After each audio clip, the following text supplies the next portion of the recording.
ketika Karawang masih menjadi habitat harimau Jawa. Sebelum Karawang dikenal sebagai lumbung padi nasional, kawasan industri raksasa, dan simpul ekonomi Jawa Barat, wilayah ini pernah menjadi benteng terakhir alam liar Pulau Jawa. Di masa lalu, Karawang adalah hamparan hutan lebat, rawa-rawa luas, sungai yang berkelok tenang, dan padang savana basah, sebuah ekosistem sempurna bagi salah satu predator paling legendaris Nusantara, harimau Jawa. Karawang di masa lampau. Ratusan tahun lalu, Karawang bukanlah dataran sawah terbuka seperti sekarang. Sebagian besar wilayahnya ditutupi hutan dataran rendah, hutan rawa air tawar, semak belukar, serta tepian sungai Citarum dan anak-anak sungainya yang liar.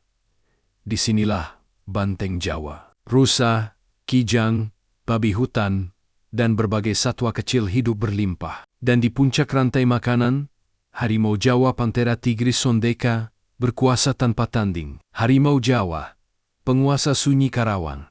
Harimau Jawa bukan sekadar hewan buas. Ia adalah simbol keseimbangan alam. Tubuhnya lebih kecil dibanding harimau Sumatera, namun gesit, cerdas, dan sangat teritorial. Corak belangnya lebih rapat dan gelap, memudahkannya menyatu dengan bayangan hutan Karawang yang lembab. Penduduk lokal kala itu jarang menyebutnya secara langsung. Mereka memanggilnya Si Loreng, Eyang, atau penguasa alas. Sebutan-sebutan itu lahir dari rasa hormat dan takut sekaligus. Hidup berdampingan dengan manusia.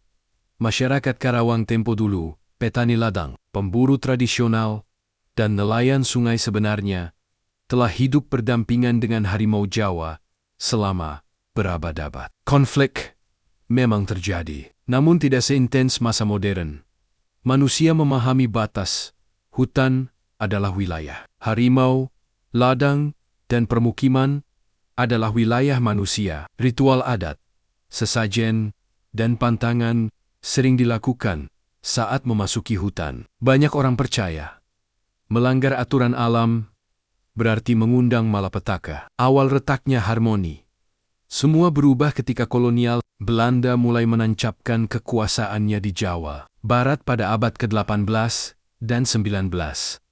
Hutan Karawang mulai dibuka besar-besaran untuk perkebunan tebu, persawahan skala kolonial, jalur logistik, dan permukiman baru.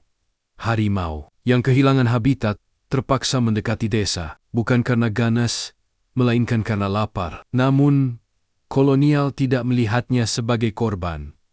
Harimau Jawa dilabeli sebagai hama berbahaya yang mengganggu ketertiban. Perburuan yang terorganisir. Belanda menggelar perburuan sistematis. Hadiah, uang bagi setiap harimau yang dibunuh, jebakan baja, senapan modern, hingga pembakaran semak dan hutan kecil. Karawang menjadi salah satu wilayah dengan catatan pembunuhan harimau terbanyak di Jawa Barat. Kulitnya dijadikan trofi, tengkoraknya dipajang. Namanya dijadikan cerita horor, bukan lagi simbol penjaga alam. Seri Tarakyut dan Jejak Terakhir. Meski diburu, kisah-kisah harimau Jawa, Karawang tetap hidup dalam cerita rakyat. Harimau yang muncul di tepi sawah saat senja, bayangan loreng di balik kabut pagi, suara auman yang menggema di malam sunyi. Beberapa laporan tidak resmi bahkan menyebutkan penampakan hingga awal abad ke-20, sebelum akhirnya benar-benar menghilang. Hilangnya sang penguasa. Ketika hutan Karawang lenyap, harimau pun ikut lenyap. Bukan karena kalah bertarung, tetapi karena habitatnya dihancurkan, mangsanya diburu, dan keberadaannya dianggap musuh pembangunan. Pada pertengahan abad ke-20, harimau Jawa secara perlahan dinyatakan punah. Karawang kehilangan penjaga alamnya tanpa upacara perpisahan. Warisan yang terlupakan. Hari ini, Karawang berdiri megah sebagai pusat industri dan pertanian. Namun sedikit yang menyadari, tanah ini pernah menjadi wilayah kekuasaan predator puncak. Sawah yang hijau dulunya hutan liar. Dan malam, Karawang pernah diisi oleh auman harimau Jawa. Hilangnya harimau bukan hanya kehilangan satu spesies. Ia adalah tanda rusaknya keseimbangan alam yang tak pernah benar-benar pulih. Ketika Karawang masih menjadi habitat harimau Jawa, alam dan manusia pernah hidup dalam kesepakatan sunyi. Kesepakatan yang akhirnya dilanggar oleh keserakahan dan ketidaktahuan. Kini, yang tersisa hanyalah cerita, legenda, dan penyesalan. Namun cerita ini penting bukan untuk meromantisasi masa lalu, tetapi sebagai pengingat, jika penguasa alam bisa punah, maka tidak ada yang benar-benar aman dari kesalahan manusia.